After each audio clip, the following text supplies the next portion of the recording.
তিনটে বাছুর মারা গেছে, গায়ে একটা মারা গেছে আর বাছুর না, গায়ে দুটো আর বাছুর একটা, দুটো বাছুর।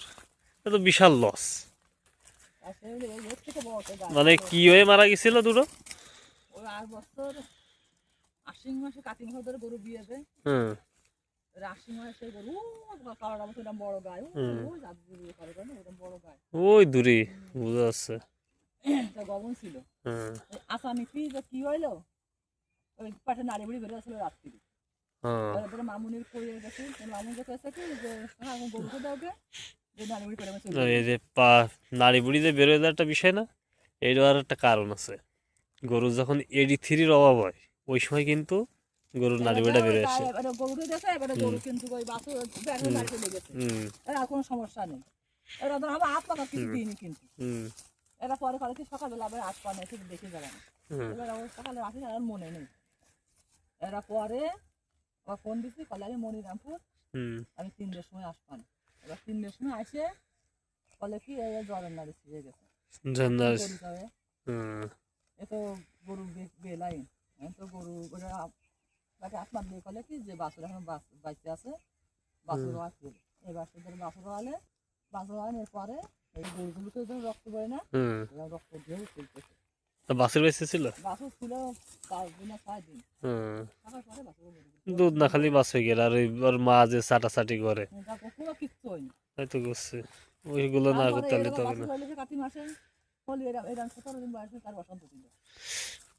বসন্ত আর এই যে বসন্ত ওঠে না, বসন্ত ওঠে কিন্তু শুধুমাত্র মশার কামড়ে, মশার মাছে যে কামড়ায় এবারে গা উঠে যায়।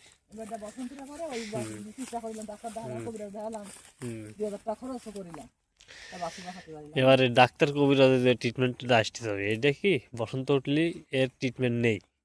এর ট্রিটমেন্ট আছে প্যারাসিটামল আর ব্যথার ওষুধ, এই ছাড়া কিছু না। আর দেওয়া যায় ঘা টানার একটা স্প্রে পাওয়া যায়, এটা দেওয়া যায়। আর এর সিস্টেমটা কীভাবে, এর আছে করতে হবে, ওই বিয়ে দিতে হবে, ভ্যাকসিন দিতে হবে। এখন ভ্যাকসিন বেরোয়েছে ল্যাম্পি স্কিনের ভ্যাকসিন দিলে আর হবে না। আর আছে তোমার ওই নিয়মিত মশা মুক্ত রাখতে হবে গোল।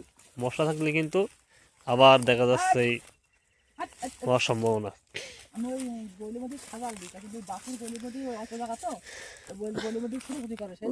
বড়ি জ্বালাই দিবা, সে তো অবশ্যই। এখন দিতে পারছে বড়ি জ্বালাই দিলে সারা রাত ধুমা, একদম সারা রাত। সামান্য দক্ষতার অভাবে দেখুন কিভাবে একটি চাষি ক্ষতিগ্রস্ত হলো। তার কিন্তু একটা গাভী মারা গেছে এবং সাথে 2টা বাছুর। এর জন্য যথাযথ জ্ঞান অর্জন করার পরে গরুর খামার করার চিন্তা করবেন। হায়াত মৌত আল্লাহর হাতে, তবে আমাদেরকে আমাদের চেষ্টাটা করে যেতে হবে, বাকিটা আল্লাহ ভরসা।